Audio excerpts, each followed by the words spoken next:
네, 오늘도 하나님의 은혜로 은혜 받고 변화되는 여러분 되기를 소원합니다.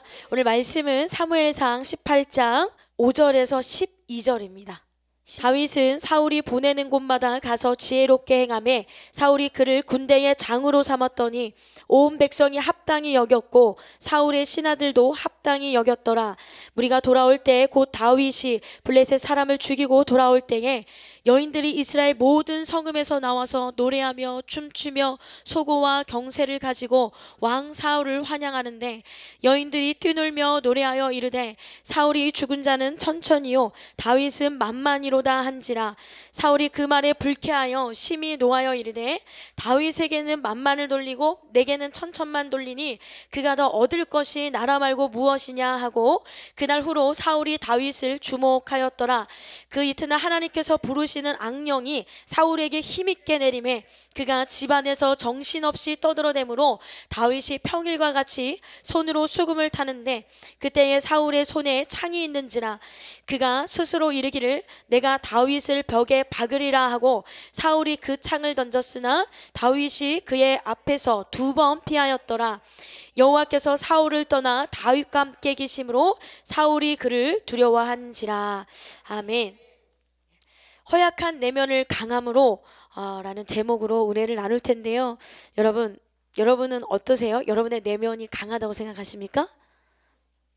아니면 오늘 하루 살면서 참 내가 허약하다, 몸은 허약하지 않은데 마음이 참 허약하다라고 생각하시는 분도 있습니까?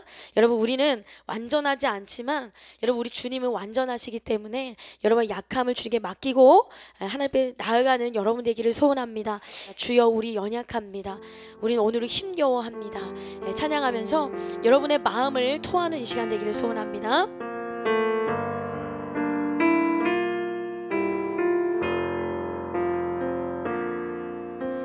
주여 우린 연약합니다. 우린 오늘이 힘겨워합니다. 주 뜻 이루며 살기에 부족합니다. 우린 연약합니다. 주여 우리 넘어집니다. 주여 우린 넘어집니다. 오늘 하루 또 실수합니다. 주의 긍휼을 구하는 죄인입니다. 우리 주만 바라봅니다. 한없는 주님의 은혜, 한없는 주님의 은혜, 온 세상 위에 넘칩니다. 가릴 수 없는 주 영광, 온 땅 위에 충만합니다.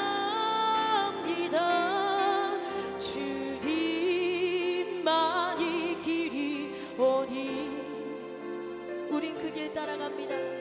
우린 그 길 따라갑니다. 그날에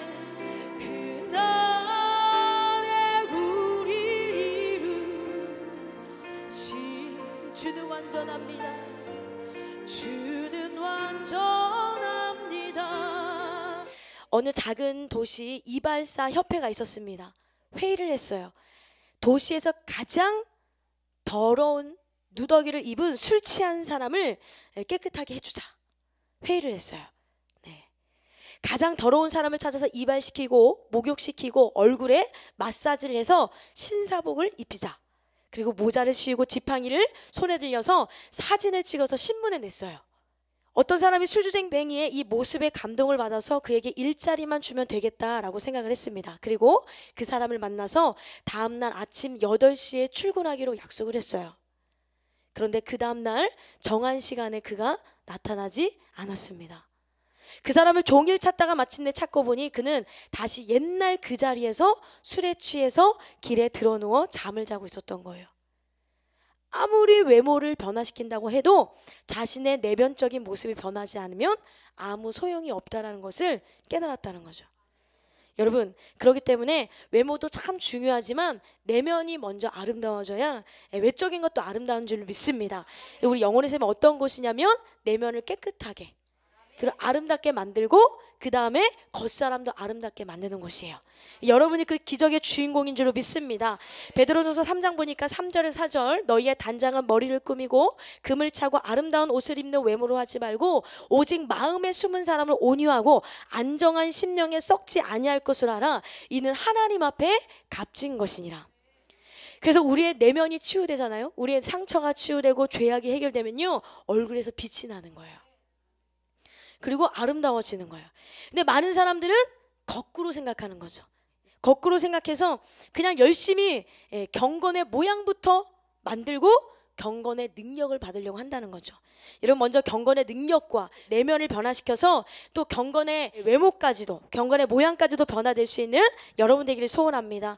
그렇습니다. 사람은 사실은요 내면이 너무나 중요해요. 내면이 건강해야 행복한 삶을 살 수 있기 때문이죠. 그런데 내면이 건강하지 못하면 아무리 많은 것을 소유해도 소용이 없어요. 내면이 치유되지 못하면 겉으로 보여지는 건강도 잃어버리게 되는 것입니다. 내면적인 상처와 아픔은 몸에 직접적인 영향을 주는데요. 제가 건강해 보이시나요? 아멘. 네, 건강해 보인다는 게 굉장히 긍정적으로 받아들이면 되는 거죠. 건강해 보인다고 해서 몸이 이렇게 막 이렇다 이런 의미로 받아들인 것이 아니라 건강해 보인다 굉장히 진짜 긍정적으로 제가 받아들이기로 하겠습니다. 네, 그런데 건강해 보이잖아요. 근데 저는 나름의 위장병이 굉장히 심해서 기숙사 살 때 진짜 구급차에 실려간 적도 있었어요. 너무 아파가지고. 그랬는데 병원 가면요 아무런 증상이 나오질 않는 거예요. 뭐 그래봤자 뭐 위염이다, 장염이다 그런 얘기를 하는데 여러분 위염, 장염이라고 구급차 실려가나요? 그렇지 않죠. 근데 저는요 뭘만 먹으면 계속 체했어요. 그런데 정말 신기한 거 뭐냐면 이곳에서 치유를 받다 보니까 하나님께서 위장병을 고쳐주시더라고요.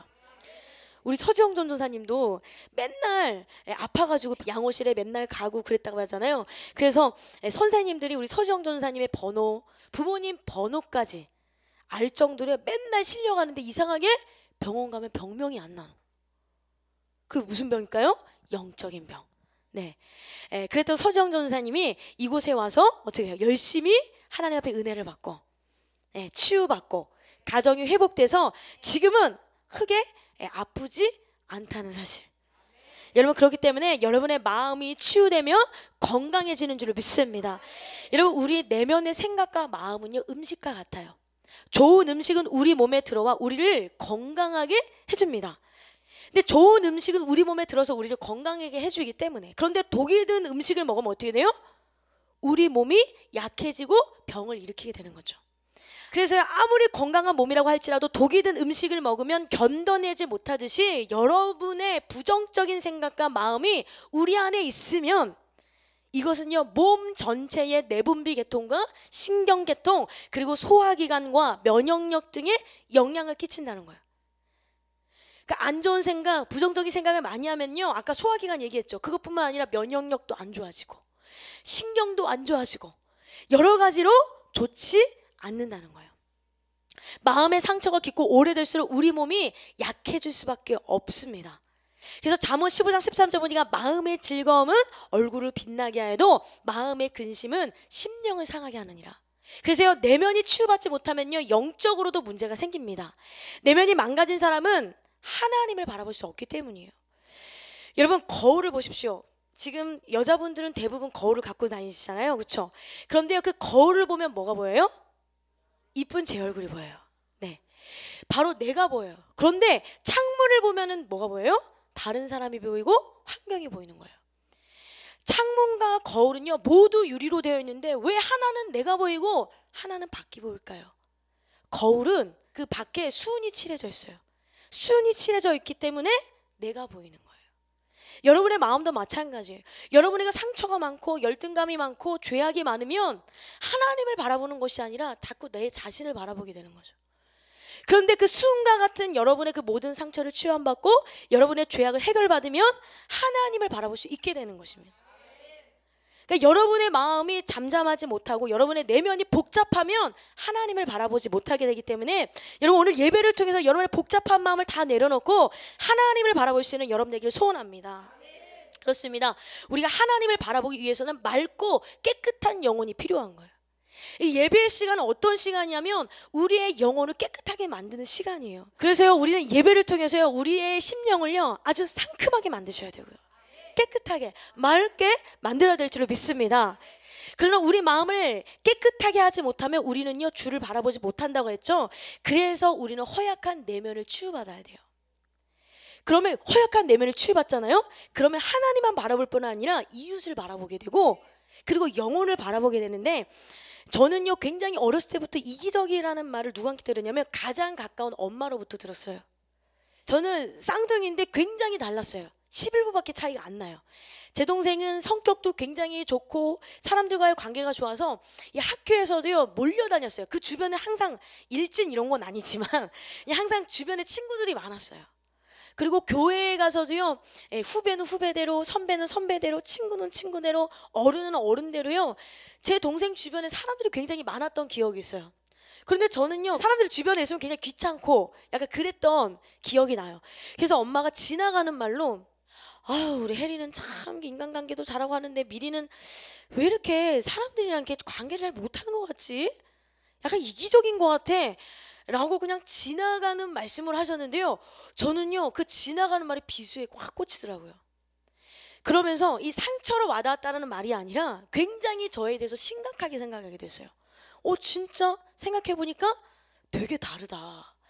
그래서 얘는 막 이웃을 막 생각하는데 저는 저밖에 모르는 거예요. 진짜 생각해보면 저밖에 모르고, 제 동생은 뭐 부모님 생각하고 야 엄마한테 이렇게 해야지, 아빠한테 이렇게 해야지 하는데 저는요 저밖에 모르는 거예요.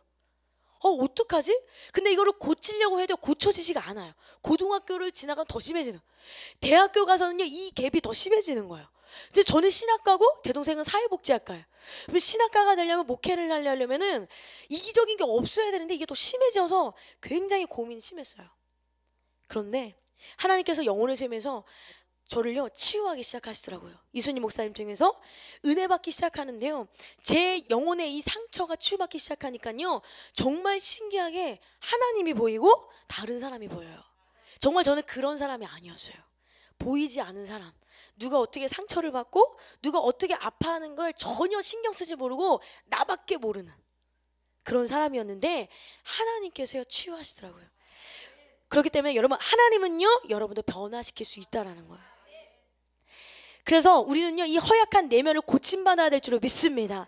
오늘 본문에서는요 이스라엘의 첫 번째 왕이었던 이 사울의 내면의 상태가 잘 드러나 있어요. 사울의 내면의 상태와 수준은요 그가 왕이 될 때까지는 확실하게 드러나지 않습니다.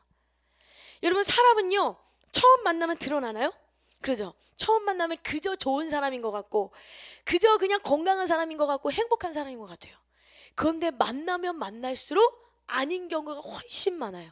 왜냐하면 사람은 죄인이기 때문이죠. 그렇죠? 그거는요 너나 할 것 없이 다 그런데요, 사울도 잘 드러나지 않았어요. 근데 사소할 수도 있는 어떠한 사건을 통해서 그의 허약한 내면이 분명하게 드러났어요. 그게 어떤 사건이냐면 바로 오늘 본문의 사건이죠. 다윗은요 사울이 보내는 곳마다 가서 지혜롭게 행하며 사울이 그를 군대의 장으로 삼았더니, 사무엘상 18죠. 그래서 온 백성이 합당히 여겼고 사울의 신하들도 합당히 여겼더라. 백성들이 막 합당히 여겨요. 그래, 군대장 될 만해. 무리가 돌아올 때 곧 다윗이 블레셋 사람을 죽이고 돌아올 때에 여인들이 이스라엘 모든 성읍에서 나와서 노래하며 춤추며 소고와 경세를 가지고 왕 사울을 막 환영해요. 근데 여인들이 뛰놀며 노래하며 이르되 사울이 죽인 자는 천천히요 다윗은 만만이로다. 사울이 그 말에 불쾌하여 심히 노하여 이르되 아니 다윗에게는 만만을 돌리고 내게는 천천만을 돌리니 그가 더 얻을 것이 나라 말고 무엇이냐. 이게 바로 오늘 본문이에요. 다윗이 골리앗을 이기고 돌아와서 사울은요 다윗을 군대의 장으로 삼았다고 그랬죠. 그런데요 온 백성이 이를 합당히 여겼다. 이것은 바로 훌륭하다, 만족하다 라는 뜻입니다. 여러분이 빨리 출세하면요 여러분을 시기하는 사람이 생겨요, 안 생겨요? 생겨요. 빨리 출세하면은요, 그 주변에 경쟁하는 사람들이요 싫어합니다. 그래서 다니엘을 보세요. 다니엘이 왕 옆에서 굉장히 잘 나갈 때에 다니엘을 시기하던 사람들이 어떻게 해요? 다니엘을 모함해가지고 다니엘이 결국에는 사자 밥이 될 뻔했잖아요. 그렇죠? 물론 하나님이 그 사자의 입을 막으셔서 다니엘을 건져주신 줄로 믿습니다. 그런데요, 다윗의 경우 좀 달라요. 일반 백성들 뿐만 아니라 일종의 경쟁 관계에 있는 사울의 측근들까지 그 인사의 타당성이 인정이 되었어요. 그래서 이제는 누구 시대가 온 거예요? 다윗 시대. 다윗 시대가 온 것입니다. 그때 여인들이 사울이 죽인 자는 천천히요 만만이다 라고 했는데요, 천과 만은 숫자적 이상의 의미를 갖고 있어요. 이 만의 의미 중에 하나는요, 우두머리다 라는 의미를 갖고 있는데, 그런 의미에서 다윗이 죽인 자의 수로 묘사된 만만이라는 숫자는 보통 군인으로서는 도저히 불가능하고 뛰어난 우두머리나 행할 수 있는 용맹스러운 정가임을 나타내는 상징적 표현이에요. 그러니까 용맹하다, 다윗은 우두머리다. 그러니까 사울이 그 숫자적 의미로도 열이 받았지만 그 만만이라는 그 숫자의 의미 가운데 우두머리라는 그게 사울의 마음을 굉장히 요동시켜버린 거죠. 그래서 사울이 어떻게 합니까? 그가 더 얻을 것이 나라 말고 또 무엇이냐? 불편한 심기를 나타낸 것입니다. 이렇게 사울은 자신의 허약한 내면을 그대로 내보이고 있어요. 여러분, 우리는요 이곳에서 치유받아야 되는 이유가 있습니다. 우리가 여기서 치유받고 사회생활도 해야 되고 가정생활도 해야 되고 직장생활이 사회생활이랑 똑같은 거죠. 네, 교회생활도 해야 되는 거예요. 그런데 우리가 치유받지 못하면 우리의 이 사울과 같은 모습이 그냥 드러난다는 거죠. 그렇게 드러나면 2020년 우리 교회의 표현인 빛과 소금의 역할을 감당할 수 있을까요? 다른 사람에게 빛이 되어야 되고 소금이 돼서 많은 사람을 살려야 되는데 사울과 같은 마음을 가지면 도저히 그런 역할을 할 수 없기 때문에, 그래서 우리는 허약한 내면을 고침받아야 할 줄 믿습니다. 그래서 내가 나오는 말 한마디가 다 사람들에게 위로가 되고 도전이 되고 능력이 되고 사랑이 되어야 되겠죠. 그러나 그 허약한 내면이 고침받지 못하면 그 나의 모든 행동과 나의 모든 말들이 하나님께 영광이 되지 못하고 많은 사람들에게도 유익을 끼치지 못하기 때문인 거예요. 할렐루야. 그러면 우리의 인생은 불행할 수밖에 없습니다. 가정생활도 마찬가지죠. 그래서 여기 내면이 허약한 자의 특징 바로 무엇이냐? 첫 번째는요, 마음이 평안하지 못하고 항상 불안합니다. 불안이라는 것은 바로 뭐냐면 마음의 안정을 찾지 못하고 어떤 일에 걱정이 돼서 늘 마음이 긴장돼서 편치 못한 사건이에요. 초조하고 긴장된 상태를 말하는 것입니다. 따라서 불안은 스트레스예요. 근데 요즘 현대인들은 불안한 상태에 있는 사람들이 참 많다는 거죠. 그래서 심리학자들은 현대를 일컬어서 불안의 세대다 라고 말하기도 합니다. 특히 롤러 메이라는 사람은요, 불안은 이 시대의 가장 절박한 문제이다라고 했습니다. 너무나 절박한 문제. 왜? 사람들이 이 불안 때문에 건강을 잃고 또 가정과 사회생활을 하지 못하고 이 불안 때문에 목숨을 끊기 때문에. 물론 여러분, 적당한 불안은요 필요해요. 적당한 불안이 있으면 미리 그것을 알고 잘 처리하면요 성숙해지는데 오히려 도움이 됩니다. 예를 들어서 화재에 대한 약간의 불안이 있어. 그러면 그 예방을 철저히 해서 집에 나올 때마다 항상 가스밸브는 잠갔는지 이거 꼭 확인하는 거예요. 또한 병에 대한 불안 때문에 병원에 가서 진찰을 받아서 더 큰 병을 예방을 받을 수가 있는 거예요. 그런데 문제는 뭐냐? 바로 비정상적인 불안이라는 거예요. 이게 문제예요. 비정상적 불안은요 신경증적 불안이라고 하며 심한 불안 상태인데, 이렇게 되면 어떤 현상이 벌어지냐면 주의력이 감소돼요. 오늘 말씀을 듣는데 막 집중해야 되는데 마음이 불안하니까 남편이 지금, 아들이 지금, 딸이 지금 막 이러면서 주의력이 산만하니까 집중하지 못하게 되는 거고, 그리고 기억력에 대한 나쁜 영향을 미칩니다. 그래서 불안한 사람들은요 건망증이 굉장히 심해진다고 하고요. 또한 불안한 사람들은 작업 능률을 방해하고 문제 해결 능력이 떨어지는 거예요. 분명히 난 이걸 할 수 있어요. 나는 분명히 이 문제를 해결할 수 있는데 마음이 불안하고 두려우니까 할 수 있는 것까지도 하지 못하게 되는 거예요. 그리고 효과적인 의사소통을 막아요. 불안하면은 그냥 이렇게 할 수 있는데 의사소통이 안 되고요. 또한 공포를 일으키며 때로는 마비나 심한 두통과 같은 불쾌한 신체적인 징후의 원인이 될 수도 있습니다. 존 홉킨스 대학교 의과대학의 심장내과 교수인 제임스 테일러 연구팀의 조사에 따르면요, 불안한 상태에서 1년 3개월 이상 노출되면 92%가 심장병에도 걸릴 수 있다는 거죠. 실제로 이렇게 심장이 안 좋아지는 거예요. 1998년 2월에 이렇게 발표한 바가 있습니다. 그런데 이 불안은요, 영적으로도 문제가 됩니다. 왜냐하면 불안은 하나님을 전적으로 의지하지 못하며 생기는 현상이기 때문이죠. 여러분이 하나님을 전적으로 의지하고 하나님께 맡기면 불안한 마음이 없는데, 어느 정도는 내가 해결해야 된다. 그러니까 어느 정도는 아니라고는 말하지만 내심, 내 내면 안에는 내가 하나님보다 똑똑하다라는 생각이 있을 수도 있다는 거예요.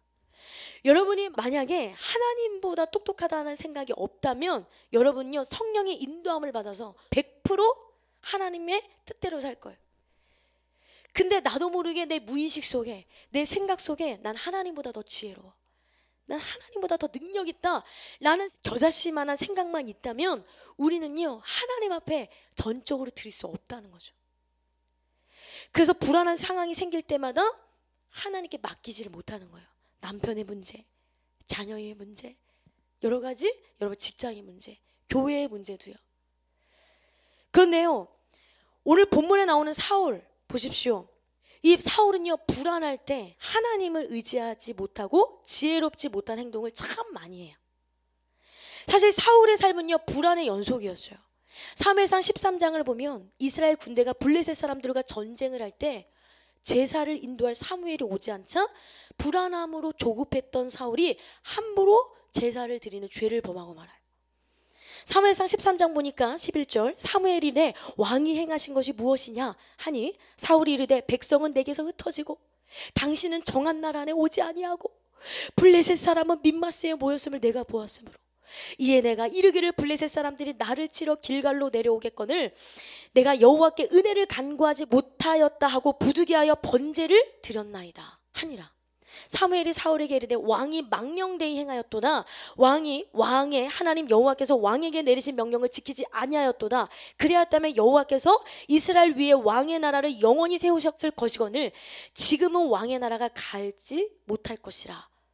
여호와께서 왕에게 명하신 바를 왕이 지키지 아니하였으므로 여호와께서 그의 마음에 맞는 사람을 구하여 여호와께서 그를 그의 백성의 지도자로 삼으셨느니라. 사울이 조급해서 불안해서 하나님을 의지하지 못하고 앞서갔을 때에 결국에는요, 촛대가 옮겨지는 거예요. 누구에게? 다윗에게로. 열심히 일하고 막 열심히 하는 것보다 더 중요한 것은 하나님의 뜻대로 움직이고 하나님보다 앞서가는 것이 아니라 주님과 동행하며 때로는 주님 뒤에 서서 하나님이 어떻게 하시는지 우리가 그것을 따라갈 때 하나님은요, 참 너는 잘했다 라고 말씀하시는. 근데 아무리 내가 엄청난 많은 일을 한다고 할지라도 그것이 하나님의 뜻이 아니고 그것이 앞서가는 행동이라면 하나님은 우리를 칭찬하지 않으실 줄로 믿습니다. 그래서요, 이렇게 이때도 불안했고요. 그리고 그 후에 사무엘상 17장에 보면 블레셋의 거인 장수 골리앗이 나와서 위협을 가할 때도 사울은요, 불안했고 두려움에 떨어야 됐습니다. 사무엘상 17장 보니까 10절, 그 블레셋 사람이 또 이르되 내가 오늘 이스라엘의 군대를 모욕하였으니 사람을 보내어 나와 더불어 싸우게 하라 한지라. 사울과 온 이스라엘이 블레셋 사람의 이 말을 듣고 놀라 크게 두려워하니라. 여기서도 사울이 두려워하고, 그리고 오늘 본문처럼 다윗이 골리앗을 이기고 돌아오자 자신보다 높임받은 다윗을 보면서 또 불안한 거예요. 여러분도 혹시 그러나요? 나와 함께 했던 권사님, 나와 함께 있는 집사님, 나와 함께 했던 그 목사님, 전도사님이 분명히 나와 함께 똑같이 이렇게 갔는데 어느 순간에 나보다 더 높임받는 것 같고 나보다 더 잘 나가는 것 같고 나보다 더 하나님 앞에 쓰임받는 것 같으면 내 마음이 불안할 수도 있다는 거예요. 아유, 저기 자녀는 왜 이렇게 잘 나가? 우리 자녀는 아직 이런데? 와, 저기 남편은 왜 이렇게 좋아? 내 남편은 아직 이 모양인데? 이러면서 불안한 마음을 가질 수 있다는 거죠. 그런데요, 사울은 자신의 왕위가 위협을 받는다고 생각하니까 불안한 것입니다. 그래서 사무엘상 18장 11절 보니까 그가 스스로 이르기를 내가 다윗을 벽에 박으리라. 그렇습니다. 이렇게 사람이 불안해지면 사람의 뇌는 평상시 작용하던 수준보다 기능을 못하는 거예요. 뇌가 그냥 정상적으로 기능을 하지 못하게 되는 거예요. 왜? 불안하니까. 그래서 불안한 사람은 합리적이고 바른 사고를 하기가 어렵습니다. 그래서 불안한 사람은 합리적인 생각을 하지 못하는데요. 사울의 불안과 거기서 비롯된 열등의식과 그 질투심은 피해 망상적인 생각 장애를 일으킨 거예요. 우리 교회도 보면은요, 이 망상의 문제로 오셨다가 해결받는 분들이 많이 있어요. 그런데 이 망상의 문제는 사실 누구에게나 다 있더라고요. 누구에게나. 그런데 이 사울은요, 더 심한 거죠. 사울이 악신이 임했을 때, 막 미쳐가고 있을 때, 다윗이 악기를 통해서 어떻게 해요? 찬양할 때 악신이 떠나가잖아요. 그러면 어떻게 보면 다윗은요, 사울의 편이라고 볼 수 있어요. 근데 사울이 불안하니까 이게 합리적인 사고가 안 되니까 내 편과 적을 구분을 하지 못하는 거예요. 여러분의 마음도 마찬가지예요. 여러분의 적은 여러분 옆 사람도 아니고 뒷 사람도 아니고 바로 눈에 보이지 않지만 여러분을 공격하고 있는 배후에서 역사하는 악한 영인 거죠. 그런데 우리가 불안하면 어떻게 되는 거예요? 그 영을 간파하지 못하고 내가 사랑해야 될 사람을 미워한다는 거예요. 내가 사랑해야 될 사람을 대적하게 돼요. 그래서 여러분, 빨리 여러분의 허약한 내면을 치유받아야 될 줄 믿습니다. 여러분 어떠하십니까? 대한불안의학회가 정신의학식문에 기재한 불안한 사람들의 그릇된 생각과 행동들이란 기사가 있는데요. 어떤 행동을 하냐, 어떤 생각을 하냐면, 첫 번째로 불안한 사람들은 위험한 확률에 대해서 매우 극단적으로 생각한대요. 여러분 살다 보면 누구에게나 나쁜 일이 있을 수 있어요. 자녀에게도 남편에게도 뭐 조금씩 나쁜 일이 있을 수 있어요. 크게 나쁜 일도 있을 수도 있습니다. 그런데 마음이 불안한 사람들은요, 나쁜 일 중에 가장 나쁜 일이 내게 있을 것이다 라고 불안해한다는 거죠. 예를 들어서 몸에 어딘가가 아파, 어딘가 이상이 생기면 감기가 걸렸나? 그냥 병원에 가볼까? 마음이 건강한 사람들이 그렇게 생각하는데, 마음이 불안한 사람들 어떻게 생각하냐면, 암이 아니야? 백혈병 아니야? 막 이러면서 굉장히 심한 불치병까지, 굉장히 거기까지 생각하고요. 자녀가 놀러 갔어요. 놀이터에 놀러 갔어. 놀러 갈 수 있잖아요. 근데 조금 늦게 왔어. 한 10분? 20분 늦게 왔어. 그런데 갑자기 납치된 거 아니야? 막 이렇게까지 최악의 상황을 생각한다는 거예요. 굉장히 극단적인 거죠. 그러니까 뭐 아니면 도. 그리고요, 불안한 사람들은요, 자신의 능력을 과소평가한다는 거예요. 여러분 사람들은 누구나 어떤 일이 일어나도 어느 정도는 극복할 수 있는 능력을 갖고 있어요. 왜냐하면 하나님은 우리를 그렇게 만드셨어요. 우리의 뇌세포도 여러분의 모든 건강도 어떤 일이 있을 때에 충분히 이길 만한 힘과 능력을 우리가 허락하신 줄 믿습니다. 그런데 마음이 불안한 사람들은 여러 가지 구실을 만들어서 이런저런 이유로 나는 그런 상황을 극복할 수 없다, 미리 포기해버리는 거죠. 왜? 불안하니까. 또한 마음이 불안한 사람들은요, 과거의 경험만을 믿어요. 예를 들면 전에 이런 일이 있었으니까 이번에도 이럴 거야 라고 믿는 것입니다. 이거는 이 머피의 법칙과 굉장히 유사한데, 전에 이럴 때 안 좋은 일이 있었으니 이번에도 또 그럴 것이다 예상하는 거예요. 예를 들면요, 내가 저번에 전철을 탔어. 근데 전철 탔는데 굉장히 멀미를 했어. 아, 그러면 난 다음에 전철을 탈 때도 멀미를 할 거야 라고 굳게 믿고 절대 전철을 못 타는 사람들, 약간 병적이죠. 근데 이렇게까지 되는 사람도 있다는 거죠. 여러분 전에 그랬다고 해서 여러분 나중에 그럴 법은 없죠. 그렇기 때문에 여러분 우리의 경험을 믿지 않기를 소원합니다. 근데 우리의 경험을 믿는 사람들, 마음이 불안한 사람의 특징은요, 하나님도 제한하더라고요.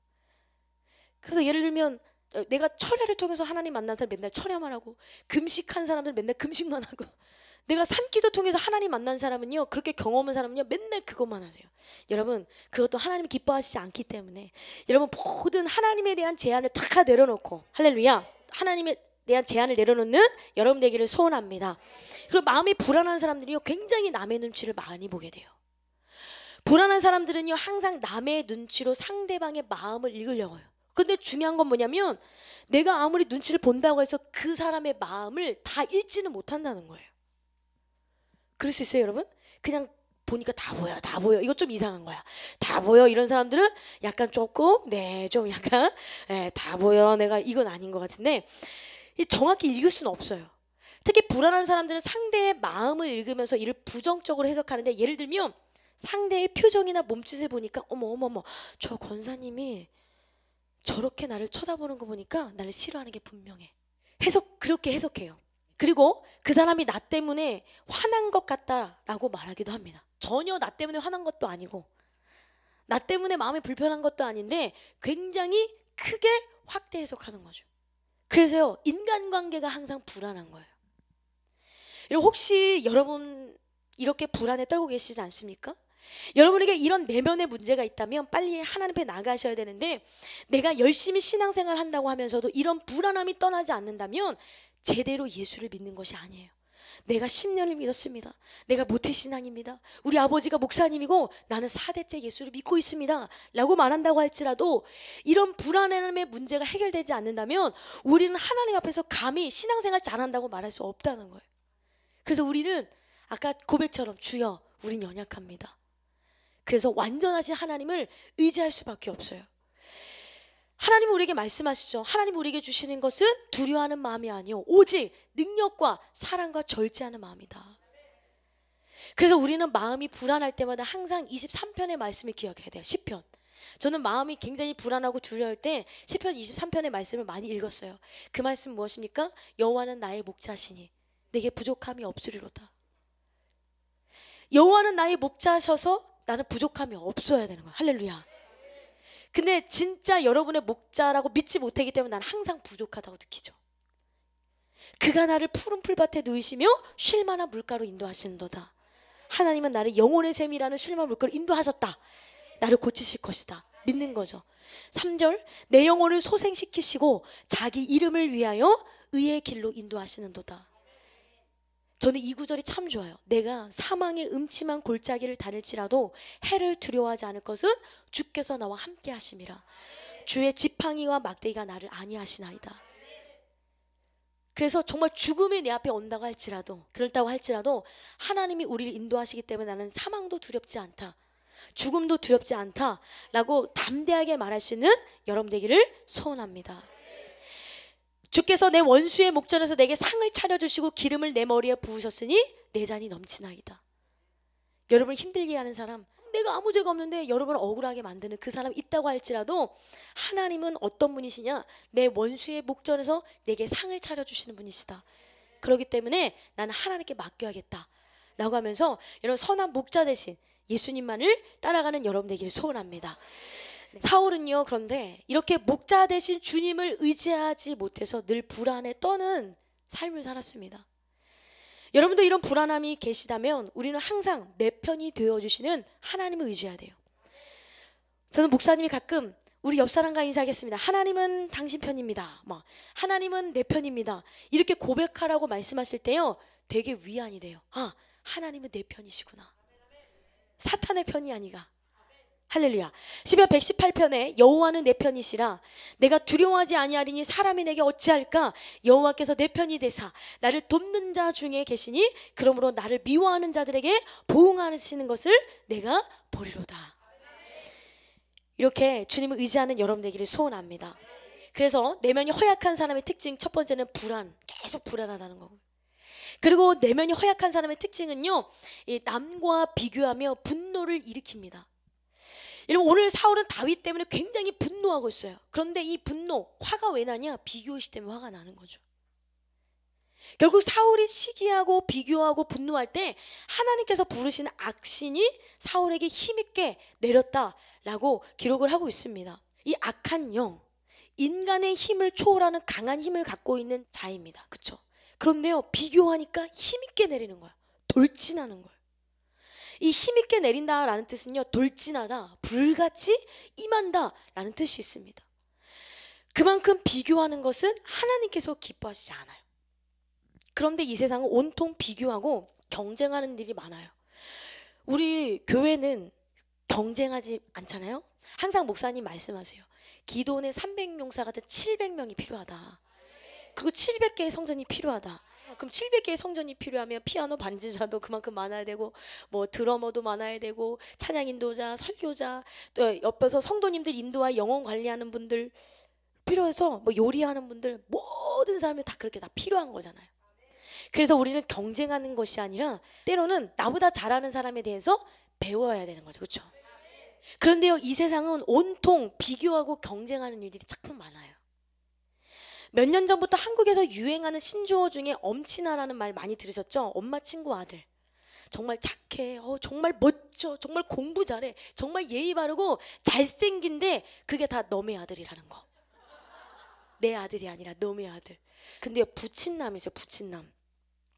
돈 잘 벌어오고 아내에게 자상하며 얼굴까지 잘생긴 부인, 친구, 남편. 한국 사회에 만연한 이 비교의식을 대변하는 말들인데, C.S. 루이스는 현대에선 사탄의 가장 예리한 무기가 바로 비교의식이다 라고 말했습니다.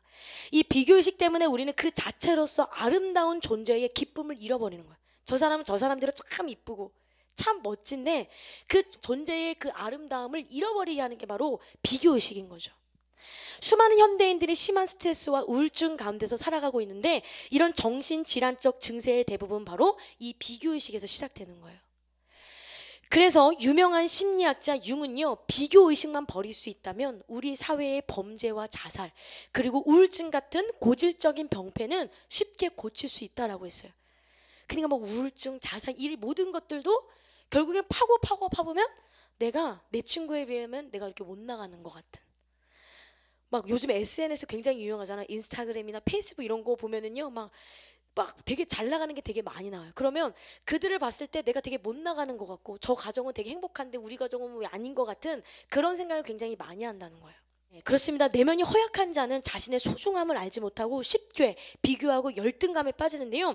그래서 비교의 의식에 빠지면은요, 열등감이 갖게 되는데, 열등감은 바로 뭐냐면, 열등감은 소극적인 자의식이자 자기 비하이며 스스로를 다른 사람보다 못하다고 부정적으로 생각하는 감정이에요. 열등감을 느끼면 자신의 능력과 수준을 지나치게 과소평가하게 되는데요. 그래서 창의력을 제대로 발휘하지 못하고요, 결국 삶이 위축됩니다. 그런데 이 열등감에도 유형이 있더라고요.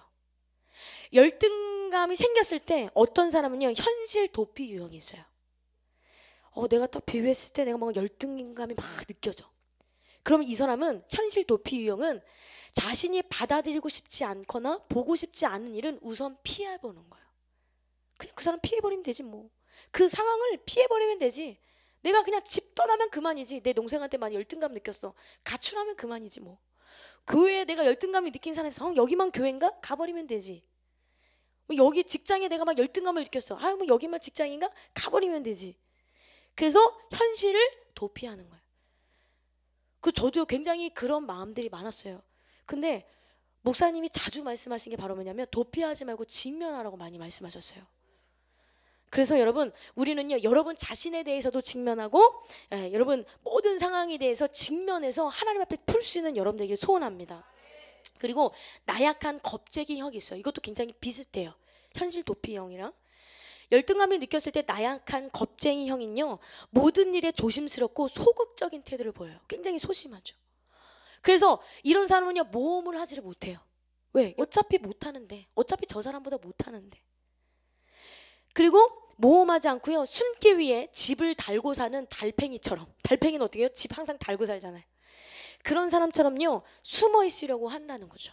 그래서 나약한 겁쟁이형은 나는 모든 면에서 남들보다 뒤떨어지기 때문에, 모든 면에서 뒤떨어져. 그래서 나는 어차피 무시당할 거야. 그렇기 때문에 나는 맞서지 않을 거야.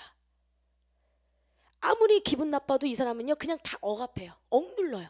왜? 어차피 해봤자 안 되니까 라고. 여러분, 그런데 주님 말씀하시죠. 내게 능력 주시는 자 안에서 모든 것을 할 수 있다. 그래서 여러분, 못해도 내게 능력 주시는 자 의지하면서 나아갈 수 있는 여러분 되기를 소원합니다.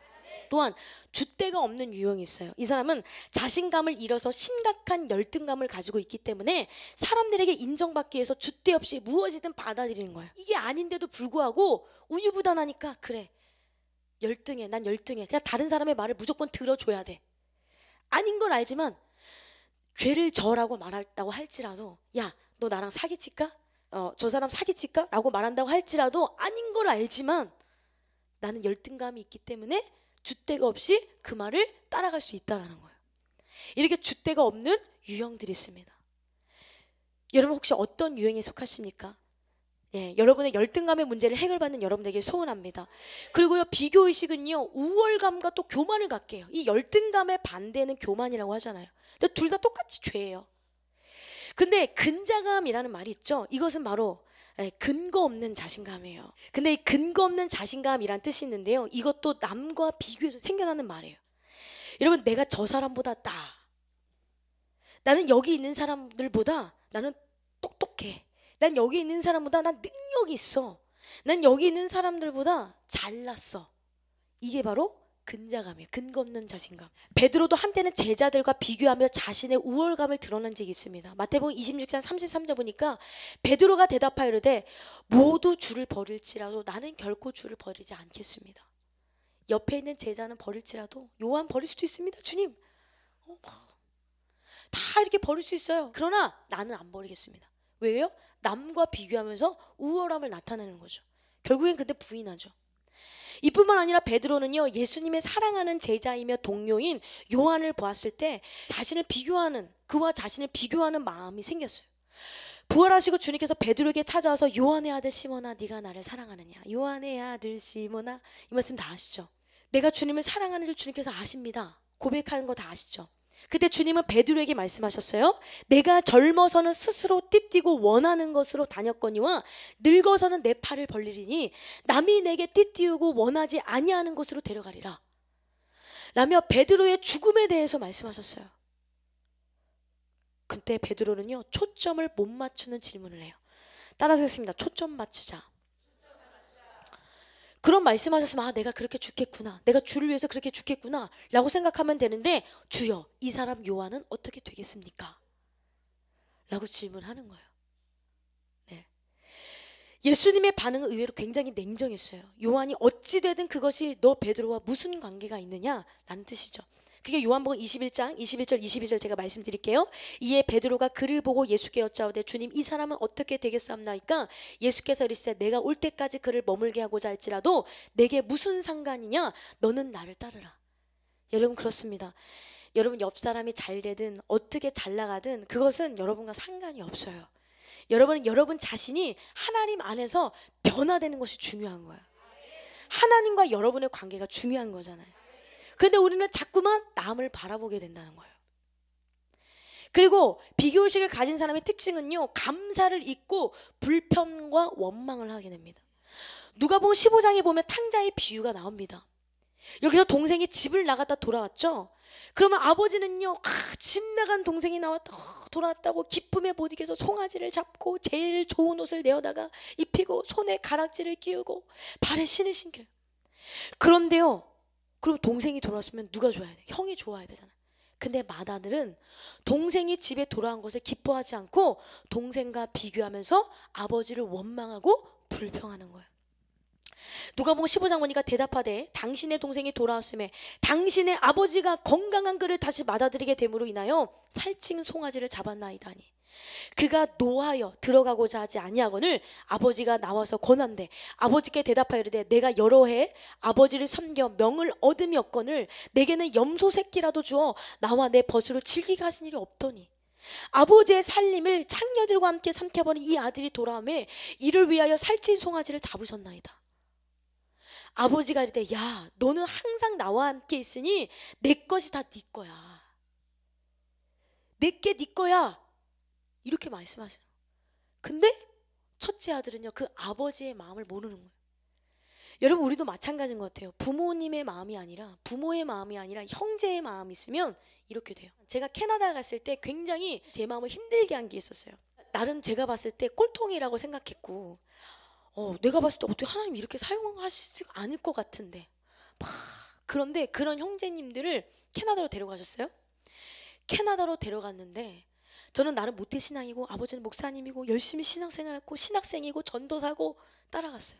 그러면 내 생각에는 제가 더 잘할 것 같고 제가 더 막 높임받을 것 같은 약간 그런 교만도 있었어요. 그리고 칭찬도 받을 것 같고요. 남들에게 인정받고 그럴 줄 알았거든요. 근데 막상 캐나다 갔는데 내가 못할 것 같은 그 형제님들이요, 더 하나님께 영광을 돌리고요. 그야말로 대박을 치는 거예요. 대박. 여기서요, 내가 그렇게 생각했던 그 형제님이요, 찬양을 해요. 막 찬양. 그럼 사람들이요, 감동을 받고요. 그 형제님이 막 간증을 하면요, 사람들이 오히려 더 좋아하는 거예요. 근데 제 마음에 이게 막 용납이 안 되는, 용납. 누구의 마음이요? 맏아들과 같은 마음. 부모의 마음이 아니라 형제의 마음으로 하나님은 어떻게 원장님을 통해서 어떻게 저런 형제님들을 사용하실 수가 있어? 나는 나름 신앙생활 열심히 했는데, 근데 되게 그게 교만이더라고요. 오히려 하나님은 그런 사람들을 고쳐서 더 아름답게 만들어주시고 더 많은 사람들에게 하나님께 영광을 돌리게 하시는 걸 보면서 하나님이요, 그 일을 통해서요, 저의 교만을 막 깨뜨리셨어요.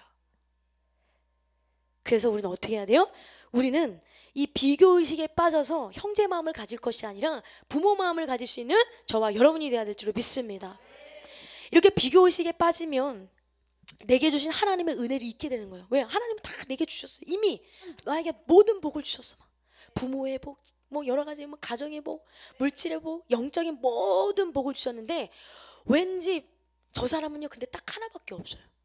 근데 딱 하나밖에 없는데 그 딱 하나밖에 없는 것 때문에 원망하고 불평할 때가 많다는 거예요. 자신에게 없는 것만 찾게 되진 않습니까? 큰아들처럼 아버지가 모든 것을 주셨는데도 깨닫지 못하는 처럼 여러분들도 그렇게 살진 않습니까? 그런 사람들이 어떻게 해요? 맨날 원망하게 되는 거예요. 불평하게 되는 거예요. 여러분, 우리는 자족하는 마음을 가지고 하나님 앞에 감사할 수 있는 여러분 되기를 소원합니다. 그리고 비교의식을 가진 사람은요, 자기 스스로 자신을 보호하라고 해요. 사울을 보세요. 사울. 오늘 사울이 보였던 비교의식으로 인한 그 분노는 왜 나는 것입니까? 사실 분노는 위협에 대한 자기 방어적인 생존 방법이에요. 내가 살고 싶어서, 내가 살려고 그 위협에서 나를 건지기 위해서 자신을 스스로 방어하는 것이죠.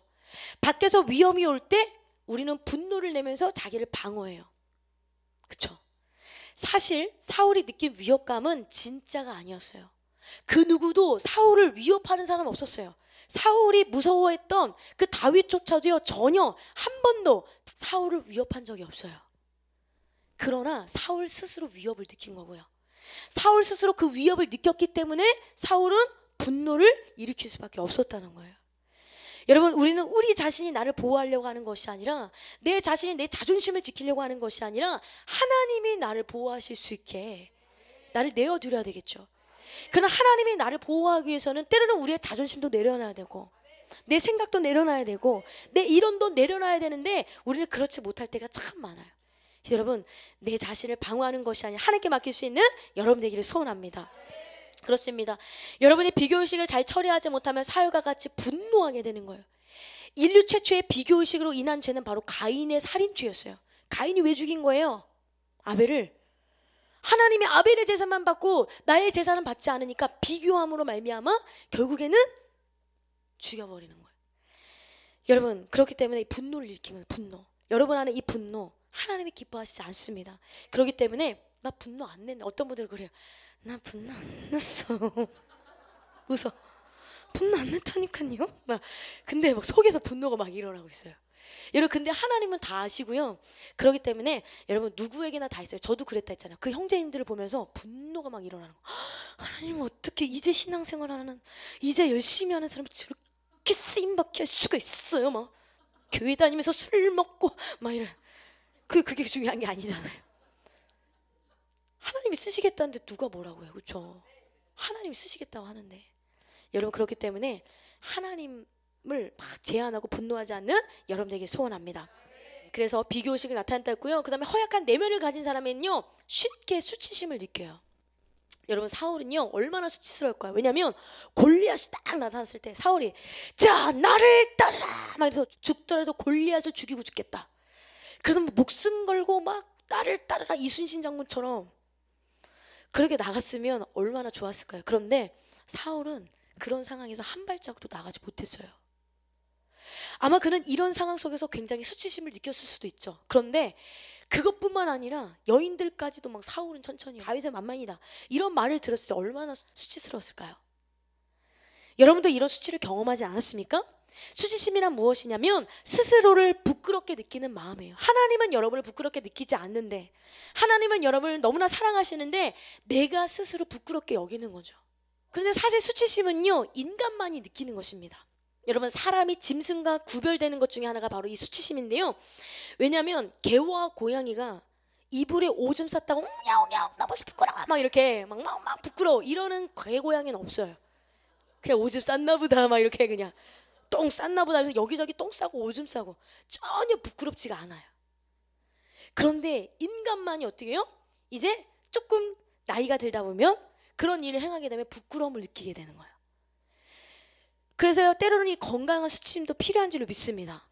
그런데 가끔 내가 죄를 졌으면 나 부끄럽다, 나 죄 졌다, 내가 하나님이 기뻐하지 못한 일을 했다 이러면서요 막 그런 죄에 대한 수치심을 느끼고 하나님 앞에 나아가야 되는데도 불구하고 전혀 수치를 느끼지 않는 사람들이 있어요. 그 양심에 화인 맞은 거죠. 이렇게 볼 때 수치심과 부끄러움이 다 나쁜 것은 아닙니다. 어떤 수치심은 인간에게 유익이 되기도 한다는 거죠. 하나님은 오늘 말씀을 통해서 비교하지 마세요, 미워하지 마세요. 그러면 거기에 대한 수치, 영적인 수치, 하나님 내가 그러고 보니까 그때 형제 마음으로 미워했어요, 내가 그때 분노냈어요, 그 선교 나갔을 때 주님 아시죠? 이러면서 회개까지 이르면 되는 거예요. 근데 문제는 뭐냐면 건강하지 못한 수치심이죠. 그래서 마리 파우스라는 사람은 수치심이라는 책에서 이렇게 말을 했습니다. 정당한 수치심, 건전한 수치심은 도리어 자신의 잘못을 뉘우치고 관계를 회복하는데 영혼의 신호등이 되지만, 잘못된 수치심은 다른 사람뿐만 아니라 자기 자신과의 관계마저 깨트리는 감옥이 된다. 내가 스스로 나를 가둬버리는 거예요, 이 수치심이.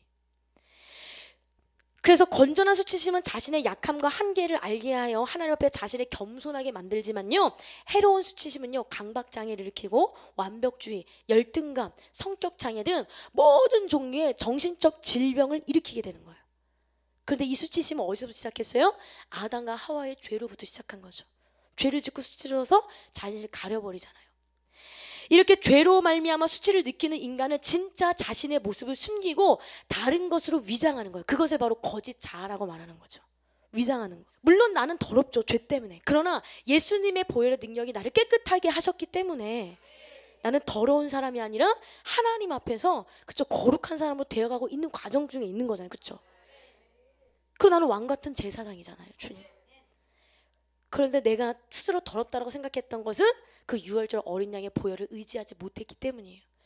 여러분 혹시 상처 때문에 더럽다라고 생각하는 분들이 계십니까? 여러분 보혈의 능력을 의지하십시오. 보혈에는 능력이 있기 때문입니다. 유월절 어린 양의 피로, 유월절 어린 양의 피로 나의 삶의 문이 열렸네. 저 어둠의 권세, 저 어둠의 권세는 이미 없네. 주 보혈의 능력. 원수가 날 정죄할 때, 원수가 날 정죄할 때에도 난 뒤롭게 설 수 있니. 난 더 이상 정죄함 없네. 난 주 보혈 아래 있네. 난 주 보혈 아래 있네. 그 피로 내 죄 사했네.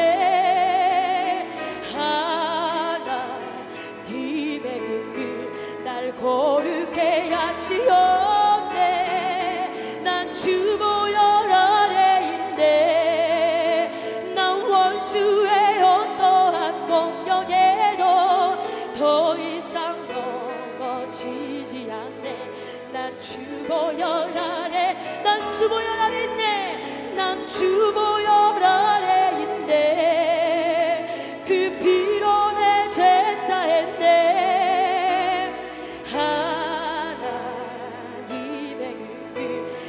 거룩해 하시었네. 난 주 보혈 아래 있네. 나 원수의 어떠한 공격에도 더 이상 넘어지지 않네. 난 주 보혈 아래 있네. 네, 할렐루야. 오프라 윈프리가 그랬잖아요. 그 엄청난 어려움, 그쵸? 강간을 당하고 미혼모가 되고 그랬지만 그를 통해서 지금 많은 세계의 사람들이 그에게 영향을 받고 있습니다. 좋은 영향력. 그렇기 때문에 이런 모든 수치심을 주님께 고침받고 영혼의 샘을 통해서 고침받고 하나님 앞에 나아갈 수 있는 여러분 되기를 소원합니다.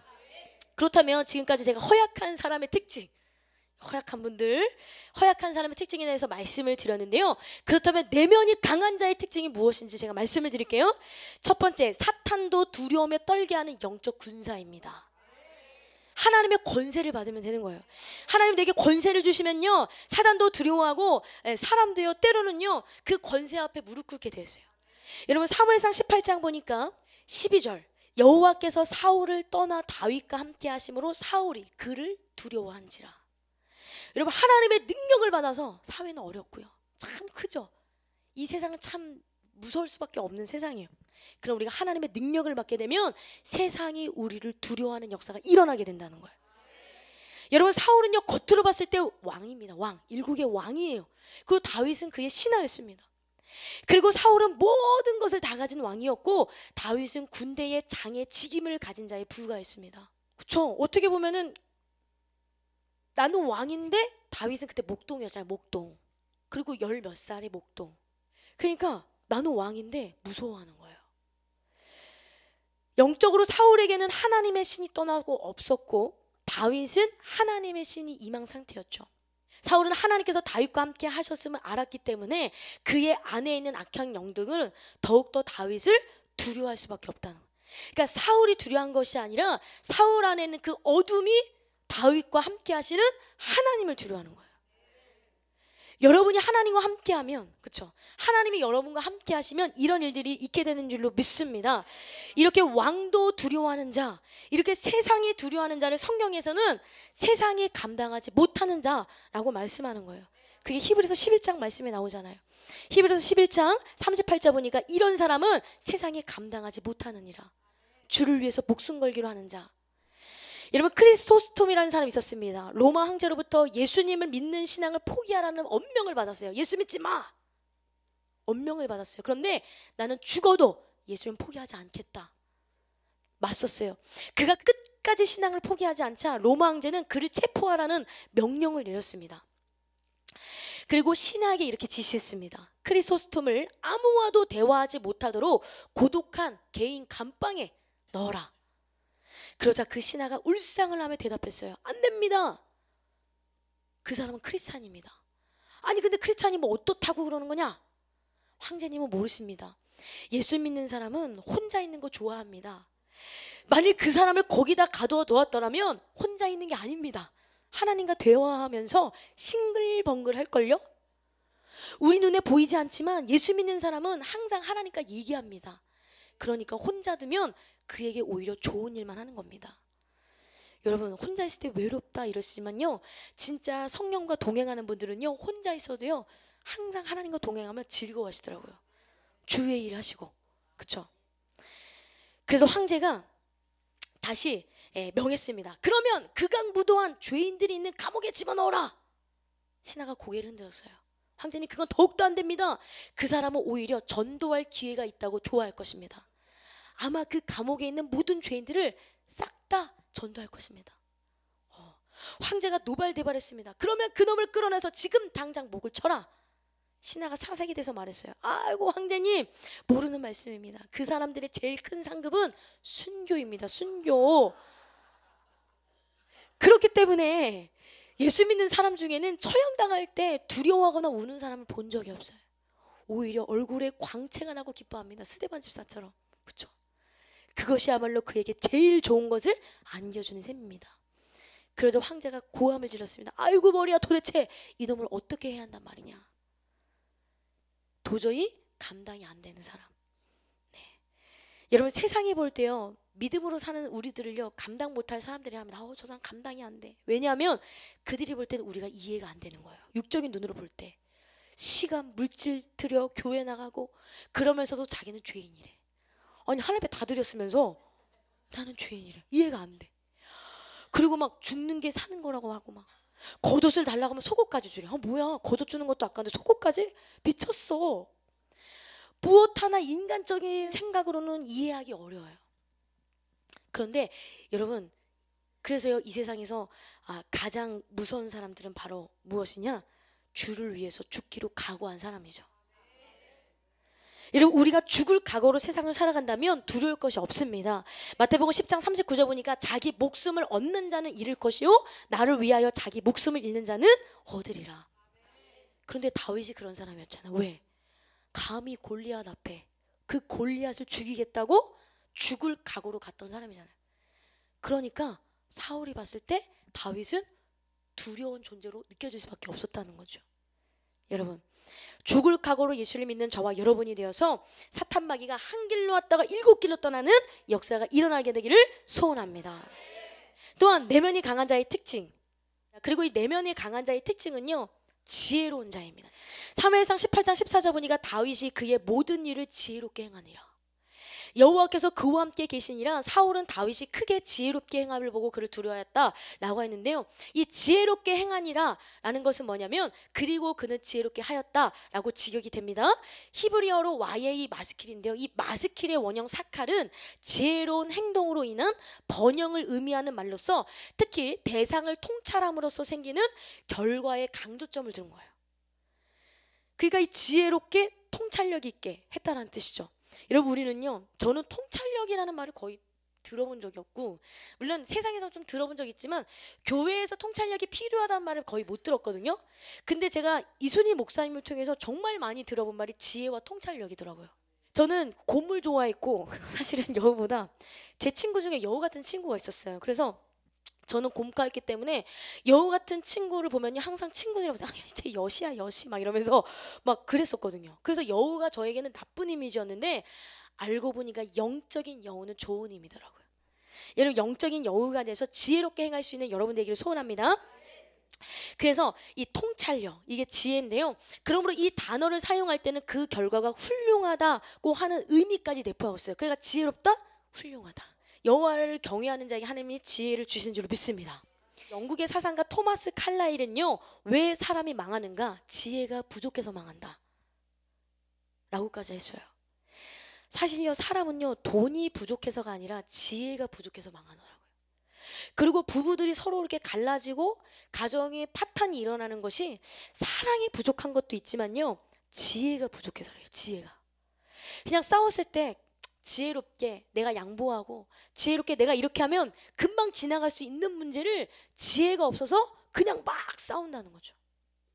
회사도 마찬가지고 사회에서 적응하지 못하는 사람도 실력이 없어서가 아니라 지혜가 부족해서라는 거죠.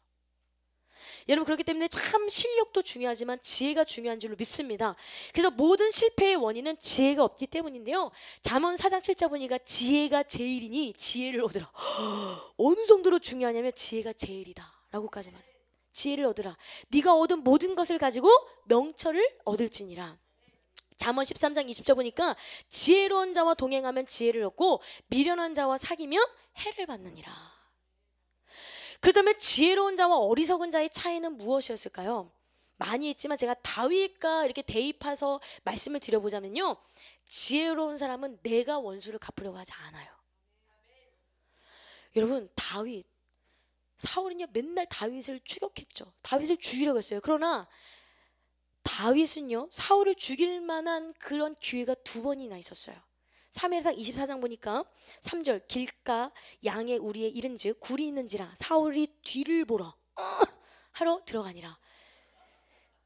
다윗과 그의 사람들이 그 굴 깊은 곳에 있더니 다윗의 사람들이 이르되 보소서 여호와께서 당신에게 이르시기를 내가 원수를 내 손에 넘기리니 내 생각에 좋은 대로 그에게 행하라 하시더니 이것이 그날이다 하니 다윗이 일어나서 사울의 겉옷자락을 가만히 베니라. 이날이 그날입니다. 죽일 수 있는 그날입니다. 그런데 다윗은 죽이지 않아요. 이게 지혜죠.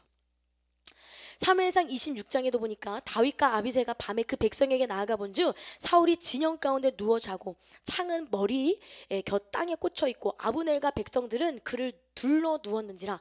아비새가 다윗에게 이르되 하나님이 오늘 당신의 원수를 당신의 손에 넘기셨나이다.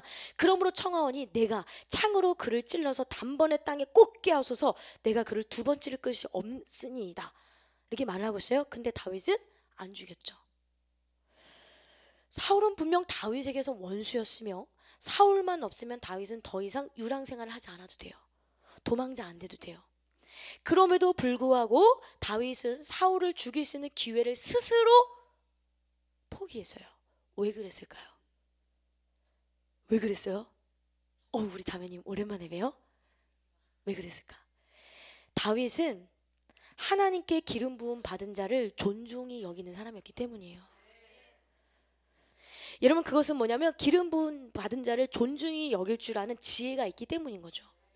여러분, 사울은 분명 그의 불순종과 회개하지 않음으로 인해 이미 버림받은 왕이었어요.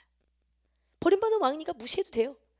그렇게 생각할 수도 있어요. 사람들은 뭐 버림받은 왕이니까.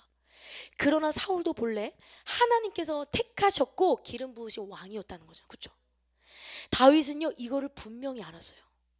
그래서 사무엘상 24장 6절 보니까 자기 사람들에게 이르되 내가 손을 들어 여호와의 기름 부음을 받은 내 주를 치는 것은 여호와께서 금하시는 것이니 그는 여호와의 기름 부음을 받은 자가 됨이니이다. 이러면서요 죽을 수 있지만 다윗은 절대 하나님께서 기름 부었기 때문에 내가 건들지 않겠다, 이렇게 말하는 거죠. 그렇습니다. 사실 사람들의 죄된 속성은요 남을 판단하고 비난하는 것입니다. 그러나 하나님께서는요 뭐라고 말씀하세요? 마태복음 7장 보니까 비판을 받지 않으려거든 비판하지 말라라. 너희가 비판하는 그 비판으로 너희가 비판을 받을 것이요 너희가 헤아리는 그 헤아림으로 너희가 헤아림을 받을 것이니라. 주님 말씀하세요.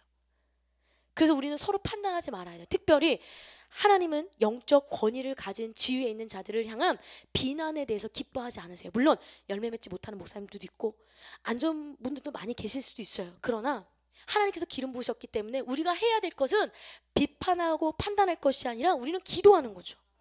누구처럼? 다윗처럼. 그게 지혜로운 거예요. 왜냐하면 하나님이 다 일하실 거고 하나님이 다 변화시킬 거고 하나님이 만들어 가시기 때문에 우리는요 단지 겸손하게 기도할 뿐인 거죠. 그렇죠? 근데 물론 우리 교회는 그럴 필요가 없죠. 뭐냐면 목사님이 열매 맺으시고 전혀 그런 일이 없기 때문에. 근데 만약에 우리가 뭐 직장에서도 그렇고 여러 가지 상황에 있을 때에 우리는 그 권위를 가진 자에 대해서 무조건적으로 판단할 것이 아니라 우리는 지혜롭게 행할 필요가 있다는 거예요. 시편 105편 15절 보니까 이르시기를 나의 기름 부음 받은 자를 손대지 말며 나의 선지자들을 해하지 말아라. 하나님 말씀하셨어요. 기름 부은 자 손대지 말아라. 왜 그래서 다윗은 그랬습니까? 다윗은 다른 게 아니에요. 물론 지혜도 있었지만 다윗은 하나님을 경외했기 때문이에요. 그 하나님을 경외했기 때문에 함부로 하지 않는 거죠. 이게 지혜예요. 그래서 사울에게 아무런 해도 끼치지 않았던 것입니다. 물론 사울은 다윗에게 위협적인 존재였지만 다윗은 하나님의 말씀을 따라서 사울의 권위를 인정한 거예요. 이런 지혜를 가지고 하나님께서 기름 부으신 자를 함부로 하는 것이 아니라 우리가 섬기고 사랑하고 지혜롭게 섬길 줄 아는 저와 여러분이 될 줄 믿습니다. 또 다윗은 사울을 죽일 수 있는 기회를 스스로 포기했어요. 왜 그랬냐면 첫 번째 얘기했죠. 기름 부음 받은 자를 인정했기 때문에. 두 번째, 다윗은 원수 갚는 것은 하나님께 있다고 믿었기 때문이죠.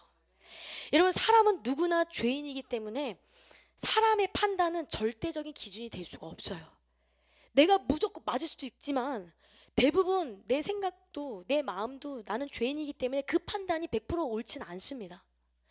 그러나 하나님의 판단은 언제나 옳아요. 하나님은요 절대적인 기준으로 판단하신 줄 믿습니다. 그러므로 사람을 판단하고 심판할 수 있는 존재는 바로 누구냐? 하나님이시라는 거예요. 다윗은요 그래서 자신이 심판하려고 하지 않았습니다. 사무엘상 24장 15절 보니까 그런즉 여호와께서 재판장이 되어 나와 왕 사이에 심판하사 나의 사정을 살펴서 억울함을 풀어주시고 나를 왕의 손에서 건지시기를 원하나이다. 하나님께서 내 재판장 되신다는 걸 인정하는 거죠. 그래서 고린도전서 4장 4절 보니까 내가 자책할 아무것도 깨닫지 못하나 이로 말미암아 의롭다함을 얻지 못하더나 다만 나를 심판하실 이는 주시니라. 다른 사람도 마음대로 판단하지 말아야 되고요. 내 자신도 마음대로 판단하도록 하나님이 말씀하시지 않았다는 거죠. 여러분 자신도 마음대로 판단하지 않는 지혜로운 여러분 되기를 소원합니다.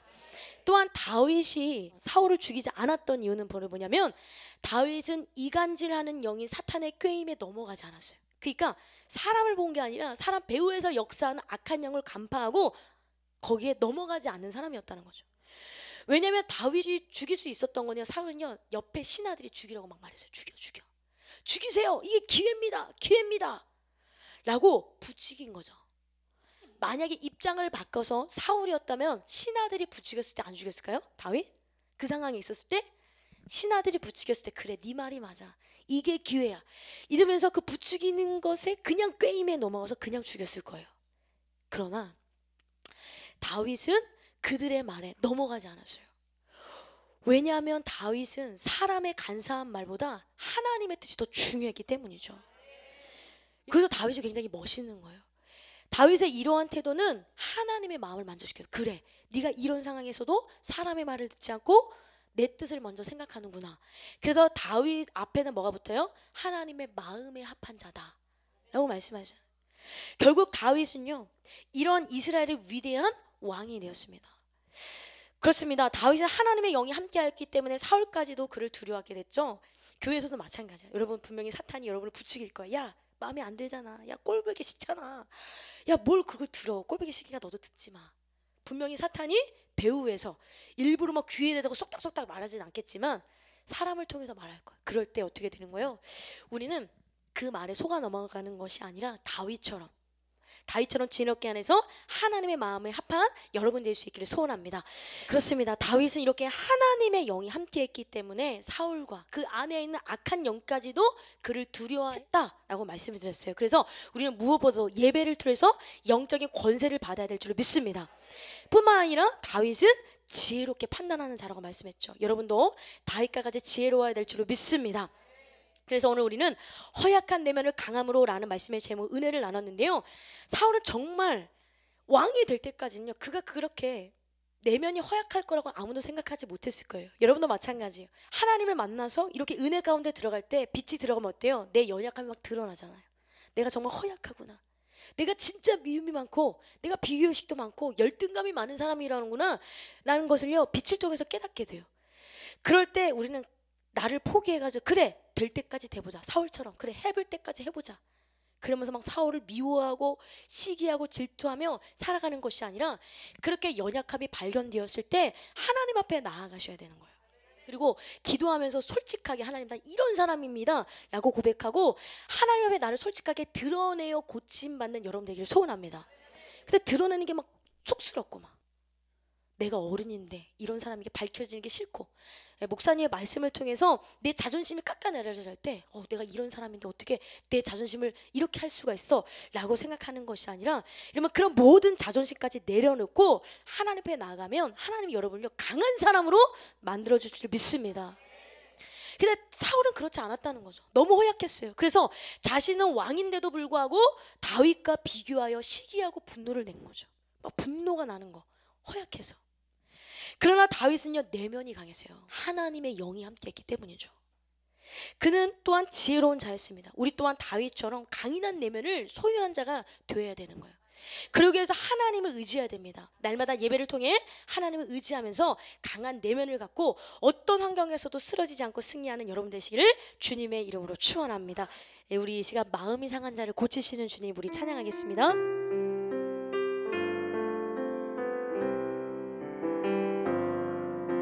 마음이 상한 자를 고치시는 주님 하늘의 아버지 날 주관하소서 주의 길로 인도하사 자유케 하소서 새 일을 행하사